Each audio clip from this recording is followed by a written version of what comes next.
कि मुख्यमंत्री मनोहर लाल खट्टर जी की जुबान की कोई कीमत नहीं है और जिस मुख्यमंत्री की, जिस सरकार की जुबान की कोई कीमत नहीं, उसकी मार्केट में कोई वैल्यू नहीं, उसकी युवाओं की नजर में कोई इज्जत नहीं, तो मुख्यमंत्री मनोहर लाल खट्टर जी सार्वजनिक रूप से हाथ खड़े कर दें कि यह हमारे बस की बात नहीं है युवाओं को रोजगार देना, कि अगर आपके बस की बात नहीं हमारे युवाओं को भर्ती देना, हमारे युवाओं को नौकरी और रोजगार देना, तो आपको गद्दी पर बैठने का कोई अधिकार नहीं है, आपको सत्ता से बाहर करेंगे इस बार सब लोग। Welcome to the premier CBSE school in Cattle, known for its excellent spoken English environment and the best CBSE results in board classes. यहाँ की शिक्षा न सिर्फ बच्चों को पढ़ाई में महारत देती है, बल्कि उन्हें भविष्य के लिए भी तैयार करती है। सभी साथियों का आज की इस प्रेस कॉन्फ्रेंस में बहुत बहुत स्वागत है। आज मेरे साथ प्रेस कॉन्फ्रेंस में आम आदमी पार्टी के प्रदेश उपाध्यक्ष मनीष यादव जी और हमारे स्थानीय जिला अध्यक्ष रंजीत उत्पल जी हमारे साथ मौजूद हैं। एक बेहद महत्वपूर्ण विषय पर आज हम आपके सामने मौजूद हैं। आप सबको मालूम है कि हरियाणा सरकार का ट्रैक रिकॉर्ड युवाओं को रोजगार देने के मामले में बहुत ज़्यादा खराब है और इस बार मुख्यमंत्री मनोहर लाल खट्टर जी ने अपना ट्रैक रिकॉर्ड कायम रखते हुए अपनी जुबान को एक बार फिर से गलत साबित किया। अपने ही किए हुए वादे से एक बार फिर मुकर गई सरकार। मैं अपना वक्तव्य आगे कहूं उससे पहले आपको खट्टर साहब के ये शब्द सुनने चाहिए जो उन्होंने 21 फरवरी को हरियाणा की विधानसभा के अंदर बोले थे। 29 से पहले अब हो सकता है 2-4 दिन आगे पीछे भी हो सकते हैं, तो कई उसमें फोर्सेस काम करती हैं। हमारे प्रोग्राम में यह है कि हम लगभग 6 और 14, 20 और 8, 28, 29 हजार बच्चों का रिजल्ट ये आने वाले 8 दिन में निकलने वाला है। आपको एडवांस मुख्यमंत्री जी ने 21 फरवरी 2024 को हरियाणा की विधानसभा के पटल पर मुख्यमंत्री के पद पर रहते हुए ये कहा कि 29 फरवरी तक 29,000 भर्तियों के रिजल्ट निकाल दिए जाएंगे। उन्होंने अपने शब्दों में बोलते हुए ये भी जोड़ा कि 2-4 दिन आगे पीछे हो सकता है। तो हमने सोचा कि मुख्यमंत्री के 2 और 4 को जोड़ लेते हैं तो 6 दिन आगे पीछे हो सकता है। इसलिए मैंने ये प्रेस कॉन्फ्रेंस करने से पहले इंतजार किया कि मुख्यमंत्री जी की बात हो सकता है आखिरी कोने पे जाके ही सच हो जाए, लेकिन 29 फरवरी भी चली गई, उसके बाद 4 और 2-4 दिन 6 दिन भी चले गए, लेकिन आज तक भी किसी भर्ती का कोई अता पता नहीं है। ये स्पष्ट तौर पे ये बताता है कि मुख्यमंत्री मनोहर लाल खट्टर जी की जुबान की कोई कीमत नहीं है और जिस मुख्यमंत्री की, जिस सरकार की जुबान की कोई कीमत नहीं, उसकी मार्केट में कोई वैल्यू नहीं, उसकी युवाओं की नजर में कोई इज्जत नहीं। युवा आज के दिन में पूरे हरियाणा प्रदेश में भारतीय जनता पार्टी की सरकार से बेहद खफा हैं। इससे पहले भी मुख्यमंत्री मनोहर लाल खट्टर जी ने 6 जनवरी 2023 को ऑन रिकॉर्ड ये कहा था कि साल 2023 में ग्रुप सी की 50,000 भर्तियां हम करेंगे। ऑन रिकॉर्ड मुख्यमंत्री ने यह कहा था। मैंने चुनौती दी मुख्यमंत्री मनोहर लाल खट्टर जी को कि 50,000 छोड़िए, अगर साल 2023 में की गई 1,000 भर्तियों की लिस्ट भी वो जारी कर देंगे तो हम मान लेंगे कि वो बहुत रोजगार दे रहे हैं, हम माफी मांग लेंगे। मुख्यमंत्री इस चुनौती से बचते हुए नजर आए। एक बार भी मुख्यमंत्री ने सार्वजनिक तौर पर इस चुनौती का कोई जवाब नहीं दिया और मुख्यमंत्री के पद पर होते हुए भी इस सवाल से हमेशा मुंह छिपाते रहे कि साल 2023 में 6 जनवरी को उनकी कही हुई बात की क्या कोई कीमत नहीं थी, क्या उनके शब्दों की कोई वैल्यू नहीं है। तो ये दूसरी बार ऐसा हुआ है जब मुख्यमंत्री ने कोई जुबान दी, कोई तारीख दी, कोई समय दिया युवाओं को कि आपको रोजगार देंगे और फिर उनकी बात गलत साबित हुई, वो अपनी बात से पलट गए। कल हाईकोर्ट के अंदर 41,000 भर्तियों के मामले को लेकर के हाई कोर्ट में कल सुनवाई थी। अगर सरकार चाहती तो हाई कोर्ट में कल ही यह मामला सुलझा करके 41,000 भर्तियों का रास्ता साफ कर सकती थी, लेकिन सरकार ने बहाना बना करके अगली तारीख ले ली। इससे पता चलता है कि सरकार की युवाओं को रोजगार देने की दरअसल नीयत नहीं है, और जब नीयत नहीं है तो हरियाणा के युवाओं को रोजगार दे नहीं सकते। टीजीटी की भर्ती का मामला 2019 से कोर्ट में अटका हुआ है। ग्रुप सी के बहुत सारे छात्र, मैं सोशल मीडिया पे भी देखता रहता हूं, प्रदर्शन भी करते रहते हैं। Early hearing early hearing early hearing कह कह के परेशान हो गए। सरकार की कान पे जूं तक नहीं रेंगती है। और पता नहीं कितनी भर्तियां, जब से ये कॉमन एलिजिबिलिटी टेस्ट शुरू किया गया है तब से सरकार शायद ही कोई भर्ती कामयाब तरीके से करा पाई है। 2 लाख से ज्यादा सरकारी नौकरियों के पद हरियाणा सरकार में खाली पड़े हुए हैं, लेकिन सरकार को युवाओं को नौकरी देने की कोई जल्दी नहीं, शायद कोई नीयत भी नहीं, देना भी नहीं चाहते। क्योंकि मैं लगातार ये खबरें पढ़ रहा हूं।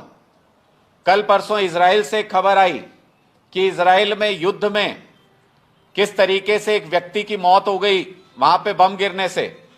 मैं जब वो तस्वीरें देख रहा था अखबार के अंदर और टीवी के अंदर, मेरे मन में पहला सवाल यही था कि क्या इसी इजराइल में हरियाणा की सरकार 10,000 हरियाणा के युवाओं को झोंकना चाहती है, भेज रही है। दूसरी तरफ से खबर आई कि रूस के अंदर भी हरियाणा के कुछ युवा, जिनको वहां पर गलत तरीके से, धोखे से रशिया की सेना में युद्ध करने के लिए जबरदस्ती डरा धमका के भर्ती कर लिया गया है, वो वहां फंस गए हैं। हमारे युवा अपनी जान जोखिम में डाल करके देश से बाहर जाके कोई भी खतरा मोल लेके किसी भी तरीके से जाल में फंस रहे हैं अलग अलग। लेकिन हरियाणा की सरकार को यह सुध नहीं है कि जो रोजगार हरियाणा के अंदर उपलब्ध है, हरियाणा की सरकार में उपलब्ध है, वो रोजगार इन युवाओं को दे सकें। Welcome to the premier CBSE school in Cattle, known for its excellent spoken English environment and the best CBSE results in board classes. यहाँ की शिक्षा न सिर्फ बच्चों को पढ़ाई में महारत देती है, बल्कि उन्हें भविष्य के लिए भी तैयार करती है। इसलिए मैं एक अनुमान जब लगा रहा था तो मैंने देखा कि सीईटी के परीक्षा के जो बच्चे हैं जो इंतजार कर रहे हैं 3.5 लाख के आसपास, जो टीजीटी की भर्ती जो अटकी हुई है, और जो बहुत सारी और भर्तियां जो अटकी हुई हैं कोर्ट में या कोर्ट के बाहर, अगर इन बच्चों को मिला करके देखें तो 5 लाख युवा जो एलिजिबल है, जो टेस्ट दे चुका है, 5 लाख युवा भर्ती का इंतजार कर रहा है हरियाणा के अंदर। ना वो इधर के रहे ना वो उधर के रहे, वो सिर्फ और सिर्फ इंतजार करने के लिए मजबूर हैं। बीजेपी की सरकार से बेहद खफा हैं। अगर इन 5 लाख युवाओं के परिवार को जोड़ा जाए, हर परिवार में एक युवा के परिवार में 5 सदस्य तो होंगे, और अगर उनको जोड़ा जाए तो 25 लाख लोग हरियाणा के अंदर आज के दिन में ऐसे हैं जिनको भारतीय जनता पार्टी फूटी आंख नहीं सुहा रही है, जो भारतीय जनता पार्टी से बेहद नाराज हैं। सिर्फ इन युवाओं के इस 25 लाख के आंकड़े को अगर मैं देखूं और इनको अगर 10 लोकसभा के बीच में डिवाइड कर लें तो हर लोकसभा के अंदर आज के दिन में सिर्फ युवाओं की नाराजगी की वजह से 2.5 लाख वोट ऐसा है जो बीजेपी के खिलाफ वोट डालने के लिए तैयार खड़ा है, जो भारतीय जनता पार्टी के खिलाफ इंडिया गठबंधन को जिताने के लिए तैयार है। क्योंकि रोजगार के प्लेटफॉर्म पर भारतीय जनता पार्टी पूरी तरह से फेल हो गई, और जब हर कॉन्स्टिट्यूएंसी में जब युवा अपने परिवार के साथ 2.5 लाख वोट बीजेपी के खिलाफ लेकर के तैयार बैठे हों, तो भारतीय जनता पार्टी की क्या हालत आने वाले लोकसभा चुनाव में हरियाणा के अंदर होने वाली है, इसका अंदाजा आप आसानी से लगा सकते हैं। और यह अंदाजा सिर्फ हमारा नहीं है, भारतीय जनता पार्टी को भी अच्छे से यह एहसास है कि हरियाणा का युवा नाराज है, लोकसभा चुनाव में उनकी हालत पतली है। इसलिए हरियाणा के उम्मीदवार तय करने में भारतीय जनता पार्टी के पसीने छूट रहे हैं। जब से इंडिया गठबंधन हरियाणा के अंदर हुआ है, तब से भारतीय जनता पार्टी को समझ नहीं आ रहा है कि किस सीट से किस उम्मीदवार को उतारें, कहां उम्मीदवार का ऐलान करें, कहां नहीं करें। ऐसा मैं इसलिए कह रहा हूं कि पूरे देश में 195 सीट पर अपनी टिकट घोषित करने वाली भारतीय जनता पार्टी, ज्यादातर प्रदेशों के अंदर अपनी टिकटों की घोषणा करने वाली भारतीय जनता पार्टी, हरियाणा की 10 सीटों पर एक भी उम्मीदवार के नाम की घोषणा अभी तक नहीं कर पाई। सिर्फ इसलिए क्योंकि इंडिया गठबंधन बनने के बाद से उनको एहसास है कि उनका रास्ता अब कांटों भरा है, उनका रास्ता बेहद मुश्किल हो गया है। हार का सामना लोकसभा चुनाव में उनको करना पड़ेगा। हालत इस कदर खराब है कि जिनको अभी हाल ही में अध्यक्ष बनाया भारतीय जनता पार्टी का, हमारे उम्मीदवार की घोषणा के 10-11 दिन बाद भी उनकी उम्मीदवारी को भी भारतीय जनता पार्टी घोषित नहीं कर पा रही है। पूरे लोकसभा के अंदर, कुरुक्षेत्र के अंदर यह चर्चा हो चला है कि नायब सैनी जी या तो खुद चुनाव से भाग रहे हैं डर के, या भारतीय जनता पार्टी अपने अध्यक्ष को हारती हुई सीट से चुनाव में झोंक करके अपने लिए शर्म मोल नहीं लेना चाहती है। इसलिए भारतीय जनता पार्टी कुरुक्षेत्र में अपने अध्यक्ष की उम्मीदवारी घोषित करने से भी घबरा रही है, और बाकी की 10 सीटों पर जिसमें केंद्रीय मंत्री भी शामिल हैं, जिसमें बड़े बड़े दिग्गज शामिल हैं, उनकी टिकट की घोषणा भी भारतीय जनता पार्टी नहीं कर पा रही है। मैं सरकार को यह चेतावनी देना चाहता हूं कि आप जिस रास्ते पर चल रहे हैं, ये आग का रास्ता है, अंगारे हैं इस रास्ते पर। युवाओं के साथ, उनके भविष्य के साथ खिलवाड़ करना बंद कीजिए। जितनी भी भर्तियां अटकी हुई हैं कोर्ट के अंदर, उनको अपना जवाब दाखिल करके तुरंत प्रभाव से उन भर्तियों को खोला जाए। जो भी रिजल्ट पेंडिंग है वो सारे रिजल्ट निकाले जाएं, वरना चुनाव में तैयार रहिएगा। ये युवा भारतीय जनता पार्टी के उम्मीदवारों को लोकसभा चुनाव में गली गली दौड़ाएंगे भी और मशीनों पर बटन दबा करके हराएंगे भी। आपके कोई प्रश्न है तो आप पूछ सकते हैं। ये सीएम साहब तो ये कह रहे हैं कि कोर्ट में भर्तियां इसलिए अटकी हुई है कि भर्ती रोको गैंग सक्रिय है। तो सीएम साहब के जो एजी हैं, वो उन्होंने भर्ती रोको गैंग से भर्ती कर दिए हैं क्या? क्या जो हरियाणा सरकार की लीगल टीम जो कोर्ट के अंदर रिप्रेजेंट करती है हरियाणा सरकार को, क्या वो भर्ती रोको गैंग के प्रतिनिधि हैं? क्या हरियाणा की सरकार को कोई गैंग चला रहा है? जैसा वो कह रहे हैं भर्ती रोको गैंग भर्तियां रोकता है और भर्ती रोको गैंग जब चाहेगा भर्तियां खोल देगा, ऐसा ही कहने का उनका तात्पर्य है। तो इसका मतलब, मैंने ये तो सुना था कि हरियाणा की कानून व्यवस्था पर इस वक्त गैंग्स का कब्जा है। जहां मर्जी गोलियां चलती हैं, जिस मर्जी की सड़क पे हत्या कर दी जाती है, सरकार क्लूलेस है। पुलिस को लगाम लगा रखी है इतनी ज्यादा कि पुलिस कहीं पर भी स्विफ्ट एक्शन नहीं ले पा रही है। उन गैंग्स के बारे में तो हमने सुना था जिनकी वजह से हरियाणा की कानून व्यवस्था सबसे निचले पायदान पर पहुंच गई है। लेकिन ऐसा भी कोई गैंग है जो 10 साल की पुरानी भारतीय जनता पार्टी की सरकार की भर्तियों को कंट्रोल कर रहा है, इसके बारे में मुझे अभी तक कोई जानकारी नहीं है। मुख्यमंत्री जी इस बारे में जानकारी सुनिश्चित करें। इस गैंग के सदस्य कौन कौन हैं, उनके नामों को सार्वजनिक किया जाए। उनकी सरकार के अंदर कहां तक पहुंच है, मुख्यमंत्री कार्यालय को यह भर्ती रोको गैंग कैसे प्रभावित कर पा रहा है, उसके बारे में भी मुख्यमंत्री स्पष्ट करें। और मैं तो कहता हूं मुख्यमंत्री जी, जब यहां तक बात आ गई है तो एक श्वेत पत्र जारी कर दीजिए कि आपकी सरकार आने के बाद कब कितने सरकारी पद खाली रहे, किन के लिए आवेदन निकाले गए और फिर एडवर्टीजमेंट वापस लिया गया, कितनी भर्तियां हैं जो कोर्ट के अंदर अटकी हुई हैं, और कितनी भर्तियां ऐसी हैं जिनको नीचे बोल्ड करके लिख दीजिएगा, जो भारतीय जनता पार्टी की सरकार के निकम्मेपन की वजह से जो आज तक जिनमें युवाओं की भर्ती नहीं हो पाई, कितनी सीटें ऐसी हैं, वो भी अगर बता देंगे तो हरियाणा के लोगों के लिए आसान रहेगा। इन 2.5 लाख लोग जो हर लोकसभा के अंदर 2.5 लाख वोटर है, उनके लिए आसान रहेगा कि वो आपको मशीन का बटन दबाकर ये बता सकें कि अगर आपके बस की बात नहीं हमारे युवाओं को भर्ती देना, हमारे युवाओं को नौकरी और रोजगार देना, तो आपको गद्दी पर बैठने का कोई अधिकार नहीं है, आपको सत्ता से बाहर करेंगे इस बार सब लोग। तो इंडिया गठबंधन क्या रोजगार के मुद्दे पर कोई घोषणा पत्र लेकर आएगा? देखिए, निश्चित तौर पर हर वो मुद्दा जो हरियाणा के युवाओं से जुड़ा हुआ है, जो देश के युवाओं से जुड़ा हुआ है, वो हमारे लिए बहुत गंभीर विषय है। और हमने इंडिया गठबंधन के सभी सहयोगी दलों ने रोजगार के मुद्दे को नेशनल लेवल से लेकर के स्टेट लेवल तक लगातार हमने इस मुद्दे को उठाया है।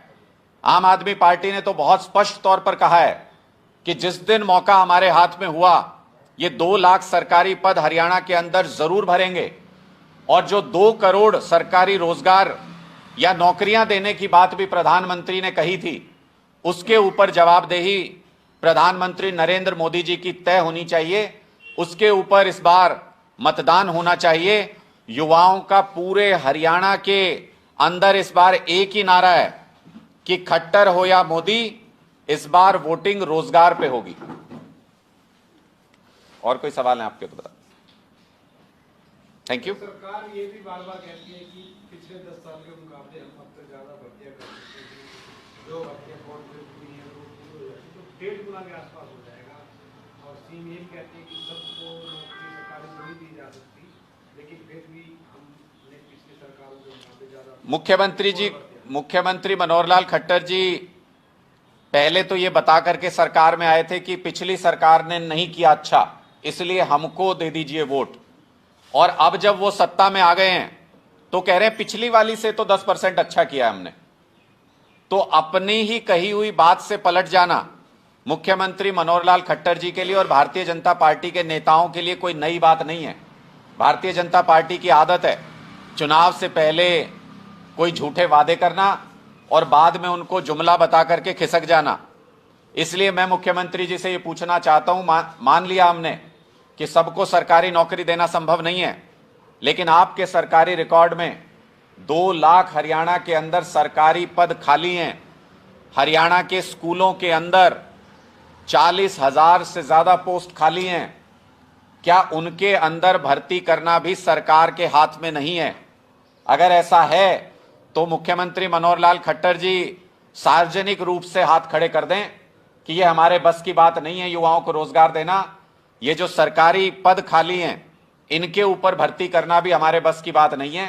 फिर मैंने जैसा आपको बताया, ये 25 लाख लोग, जो 5 लाख युवाओं का परिवार है जो सिर्फ अपने रिजल्ट का इंतजार कर रहे हैं। वैसे तो अगर पूरे हरियाणा में देखें तो 25 लाख बेरोजगार बैठे हैं, लेकिन ये 5 लाख लोग सरकारी भर्ती के इंतजार में हैं, 5 लाख युवा, और 25 लाख वोट है इनके पास। अगर मुख्यमंत्री जी एक बार हाथ खड़ा कर दें तो चुनाव के अंदर ये पूरे तरीके से हैंड्स अप करवा देंगे मुख्यमंत्री जी को, ऐसा हमको संपूर्ण विश्वास है। और अगर मुख्यमंत्री जी ये कह दें कि रोजगार ही देना मेरे बस की बात नहीं है, तो फिर 25 लाख युवाओं के लिए निर्णय लेना आसान हो जाएगा कि अपने परिवार के सदस्यों के साथ मिलकर के एक तरफा वोटिंग करके भारतीय जनता पार्टी को हराएं और इंडिया गठबंधन को जिताएं, ताकि रोजगार की राह पर आगे का सफर तय किया जा सके। एक सवाल हो रहा है, इंडिया गठबंधन को लेकर आप कह रहे हैं कि हम रोजगार को लेकर एक अलग से मैनिफेस्टो में जानकारी देंगे, लेकिन विधानसभा में अगर आपको एक स्पेशल बात का जिक्र करूंगा कि मुख्यमंत्री कैप्टन भगवत मान ने कहा कि कांग्रेस चाहे तो जेल से मिले, दिल्ली में गठबंधन ना करे। आपको लगता है कि अगर इसी तरह की बयानबाजी रही तो लोगों के बीच में हो सकता है कि इंडिया गठबंधन को लेकर एक नेगेटिव मैसेज चला जाए कि चुनाव से पहले लड़ रहे, बाद में जो कुछ यूपी 1 और यूपी 2 में हुआ था उसका रिपीटेशन हो सकता है और हो सकता है आपसे दूर हो जाए वो। देखिए, हमने तो वो तस्वीरें देखी हैं जिसमें मुख्यमंत्री जी ने, जिसमें देश के प्रधानमंत्री मोदी जी ने मुख्यमंत्री नीतीश कुमार जी को बांह पकड़ के माला के अंदर खींचा, और ऐसा खींचा कि उसके बाद अगले प्रोग्राम में नीतीश जी गए ही नहीं कि जबरदस्ती पकड़ के फिर नजदीक लगा लेंगे। दूरियां इतनी ज्यादा बढ़ गई हैं। तो बीजेपी को अपने सहयोगी दलों के बारे में सोचना चाहिए, जिनके बीच में उत्तर प्रदेश के अंदर भी दबी जुबान में सुगबुगाहट है कि खुश नहीं है। हरियाणा में उनकी सहयोगी दल दबी जुबान में सुगबुगाहट है कि खुश नहीं है, उनको कोई सीट नहीं मिल रही है। उनके बीच में क्या सर फुटव्वल मची है, उसके ऊपर ध्यान दीजिए, क्योंकि वो जाती हुई सरकार है। जो आती हुई सरकार है उसके सहयोगी दलों के अंदर सामंजस्य अच्छा है। बहुत सारी जगहों पे सीट शेयरिंग का फैसला आपसी सहमति से हो चुका है। जहां पे अलग लड़ने का फैसला हुआ है, वहां अगर कोई ऑपोजिशन पार्टी के तौर पे हम लोग वहां लड़ रहे हैं, अगर वहां कोई एक दूसरे के खिलाफ कोई बयान दिया जाता है तो वहां के पॉलिटिकल सिनेरियो से संबंधित है, मैं उस पर कमेंट नहीं करना चाहूंगा।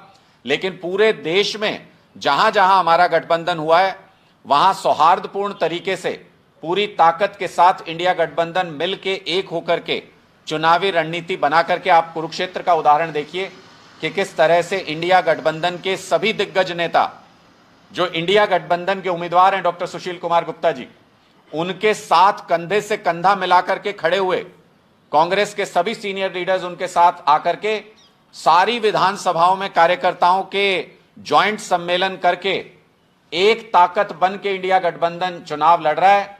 मैंने इसीलिए कहा कि जब से इंडिया गठबंधन हरियाणा के अंदर बना है, पूरी ताकत झोंक दी थी भारतीय जनता पार्टी ने कि यह गठबंधन नहीं हो पाए किसी भी तरीके से। सीबीआई, ईडी सारी ताकत लगा ली थी। जब से यह गठबंधन बना है, भारतीय जनता पार्टी को समझ नहीं आ रहा है कि उनको करना क्या है। इस गठबंधन के हाथों हार से बचें कैसे, अपनी इज्जत बचाएं कैसे, भारतीय जनता पार्टी इसी फेर में आजकल लगी हुई है। ये कांग्रेस और आम आदमी पार्टी के हरियाणा के लिए कोई कोऑर्डिनेशन कमेटी बनेगी इलेक्शन के लिए? देखिए, जैसे जैसे चुनाव आगे बढ़ेगा, हर एक स्टेप पर जब उम्मीदवार घोषित हो जाएंगे, कैसे कैंपेन करना है, साझा कैंपेन होगा या अलग अलग कैंपेन होगा, किसकी कहां मीटिंग्स होंगी, किसके कार्यकर्ता कहां किसको मदद करेंगे, उन सारी चीजों के ऊपर योजनाबद्ध तरीके से, जैसे अभी तक हमने योजनाबद्ध तरीके से अपनी सीटें अनाउंस की, टिकट अनाउंस कर रहे हैं, जहां जहां टिकट अनाउंस हो रही है वहां ज्वाइंट तरीके से प्रचार कर रहे हैं, वैसे ही आगे योजनाबद्ध तरीके से रणनीति बनाएंगे और उसको समय समय पर आप लोगों के साथ सार्वजनिक रूप से साझा भी करेंगे। Thank you.